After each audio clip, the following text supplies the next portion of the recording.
안녕하세요. 오종원입니다. 오늘은 재개발 빌라를 경매로 사면 벌어지는 일이라는 주제로 이야기해 보려고 하는데 제가 몇 가지 좀 이야기를 해 드리고 영상을 한번 만들어 보려고 합니다. 제가 기존에는 이쪽에 노트북을 두고 스크랩트를 좀 활용을 했어요. GPT도 좀 활용을 하고 내용에 대해서 그래도 아무래도 이야기를 좀 깔끔하게 하고 싶은 마음이 있어서 그런 것들을 이용을 했었는데, 곰곰이 좀 생각을 해 보니까 여러분들이 듣고 싶은 게 어떤 정보 전달의 의미도 있겠지만 실제로 투자를 하고 있는 사람들이 어떤 생각을 하는지, 그리고 어떤 이야기 하는지, 그리고 그런 이야기들이 뭔가 이 유튜브 시장에서 귀해지지 않을까라는 생각이 계속 들더라고요. 저도 그런 것들 뉴스만 보고 내용들을 계속 전달하다 보니까 어느 순간 매너리즘도 좀 빠지게 되고, 여러분들이 듣고 싶은 이야기들이 이런 이야기들이 맞을까라는 생각이 좀 들더라고요. 그래서 편집 없이 저 같은 경우는 혼자 진행하기 때문에 그냥 제가 생각하는 것들을 편하게 이렇게 카메라를 보고 이야기를 해 드리는 게 투자를 하시는 분들이나 아니면 하려고 하시는 분들에게 도움이 더 되지 않을까라고 생각을 합니다. 스크립트가 없고 편집이 없으면 이야기 자체가 굉장히 좀 루즈해질 수가 있고, 중간중간에 뭐 이런 말들이 일어날 수 있는데, 그런 것들도 우리가 일반적으로 일상적으로는 많이들 하잖아요. 그래서 편하게 투자자인 사람이랑 이야기를 한다라는 생각으로 제 생각을 전달을 해 드려 보려고 합니다. 그래서 오늘은 재개발 빌라 관련해서 한번 이야기해 보려고 하는데, 재개발 빌라 같은 경우도 경매 시장에서 인기가 굉장히 많습니다. 항상 사람들이 많이 몰리는 것들 중에 하나고, 실제로 저는 많이 몰리는 것들도 많이 봤어요. 그리고 낙찰을 받아 가시는 분들도 실제로 많이 봤고, 근데 그런 분들 보면은 어떤 기준과 원칙이 없는 경우들이 많습니다. 대부분 시세보다 비싸게 받아가죠. 경매라는 것 자체가 사람들이 많이 몰리면 그 물건은 비싸게 낙찰을 받게 돼 있고, 그 물건들 하나 중에가 이제 재개발, 재건축 물건이기 때문에, 특히나 이제 그런 빌라들 같은 경우는 실제로 가서 봤을 때는 뭐 8천만 원짜리, 1억 짜리 이런 물건인데, 사람들이 많이 몰리니까 이걸로 큰돈 벌 수 있다고 이야기를 하니까 비싸게 낙찰을 받아가는 경우들이 많습니다. 뭐 2 배, 3 배까지 받아가는 경우들이 있어요. 1억 짜리가 2 배, 3 배면은 3억 낙찰을 받아가는 거니까 굉장히 비싸게 받아가는 거죠. 근데 문제는 뭐냐면, 이제 호재라는 게 항상 경매 시장에서는 없어지면 악재가 될 수 있다고 생각을 하고 있고, 이건 경매 시장뿐만 아니라 부동산 시장에서는 뭐 당연한 거라고 생각을 해요. 그래서 오히려 저는 호재가 있는 지역들보다는 악재가 있는 지역들을 더 선호한다고 이야기하는 게, 호재가 있는 지역들을 비싸게 사 놓으면 뭐 돈이 된다라고 하면 충분히 뭐 좋은 점이 생길 수 있지만, 돈이 안 된다라고 하면 호재가 없어지면 바로 악재로 바뀌는 거예요. 이런 건 굉장히 큰 리스크가 될 수가 있고, 특히 오래된 빌라 같은 경우는 예를 들면 내가 3억에 낙찰을 받았다라고 했을 때 전세 세입자를 구해야 되는데, 그 오래된 빌라에 들어오는 세입자들 같은 경우는 재개발, 재건축 이런 것들 관심 없단 말이죠.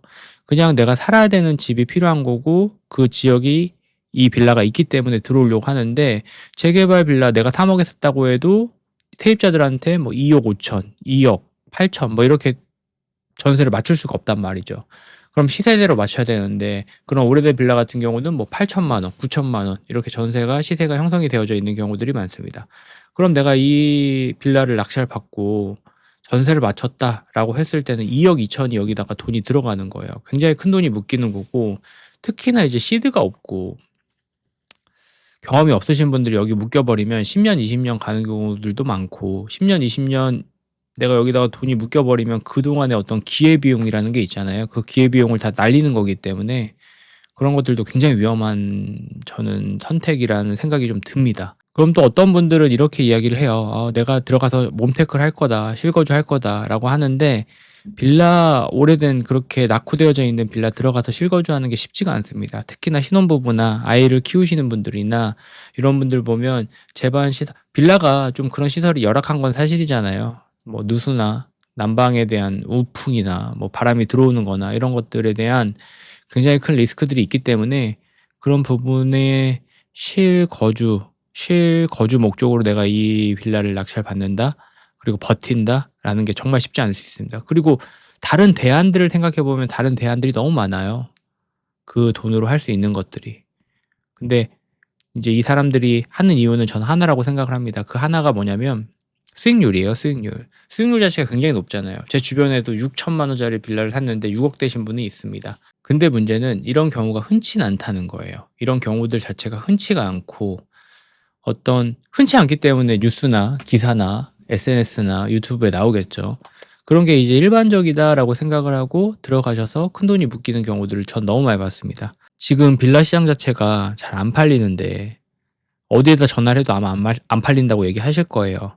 그런 시장인데 재개발이라는 호재가 있고 그 호재가 확실하지 않고 여러 가지 단계들이 있잖아요. 오늘은 뭐 재개발 어떤 단계에 대해서 설명하는 영상은 아니기 때문에 단계가 굉장히 복잡합니다. 그 복잡한 과정들 속에서 공사비도 많이 올라갔죠. 그리고 여러 가지 정책, 정부 관련해서 재개발, 재건축 같은 경우는 전 시간이 굉장히 오래 걸릴 것 같은데 그런 호재들만 믿고 '내가 이 물건에 낙찰을 받았다.'라고 하면 그 돈 오래 묶이는 거고 그 묶이는 그 기회비용, 묶이는 시간에 대한 것들도 내가 다 감당을 해야 되기 때문에 '리스크가 굉장히 크지 않나.'라는 생각을 합니다. 그래서 저는 이제 주변에 제 가족이나 친구가 재개발, 재건축을 한다 그러면 다른 거 좋은 거 진짜 경매로 다른 거 좋은 거 많은데 환금성 좋은 것들도 많고 바로 단기 매도를 해서 수익을 내고 그 시드를 모아서 다른 좋은 것들을 할 수 있는데 굳이 내가 그 높은 수익률 하나 때문에 그곳에 들어간다라는 거는 너무 위험하다는 생각이 좀 들더라고요.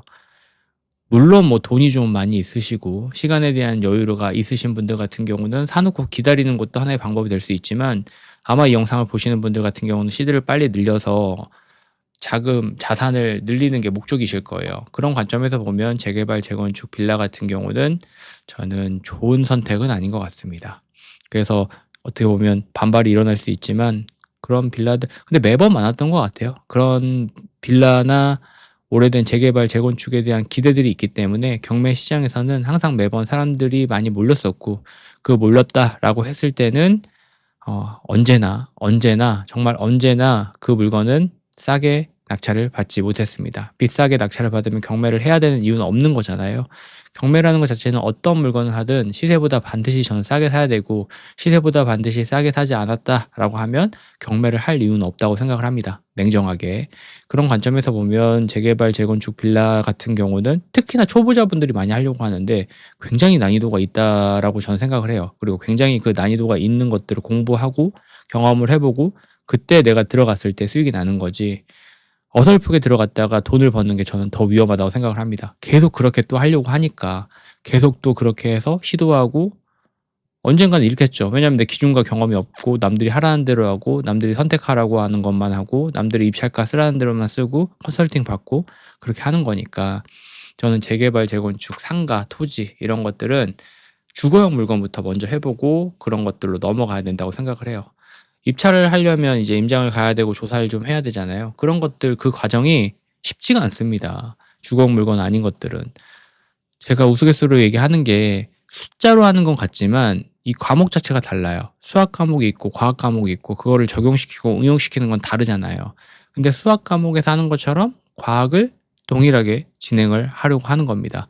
답이 달라질 수 있다는 거예요. 방식은 비슷할 수 있고 과정이나 접근식은 비슷할 수는 있지만 이 답이 달라질 수가 있기 때문에 처음에는 너무 어려운 것들 하는 것보다는 쉬운 것들로 좀 돈을 벌어 보시는 게 어떨까라는 생각이 좀 들어서 오늘 영상을 한번 얘기해 봤고 제가 스크랩터 없이 이야기해 보니까 말이 되게 많이 꼬이고 루즈해지는 감도 좀 있기는 한데 오히려 이런 것들도 좀 연습을 해서 계속 1일 1 영상을 한번 만들어 볼 생각입니다. 1일 1 영상을 하다 보면 저도 조금씩 매끄러지는 부분들도 있고 그 매끄러지는 부분들을 이 영상 보시는 분들과 함께 공유를 하면서 과정을 한번 만들어 보려고 해요. 그래서 뉴스 보고 제가 생각했던 것들 그리고 투자자로서 제가 경험했던 것들 만나는 사람들 그 사람들 통해서 느낀 점들 이런 것들을 영상을 통해서 앞으로도 계속 꾸준하게 영상 만들어 보려고 합니다.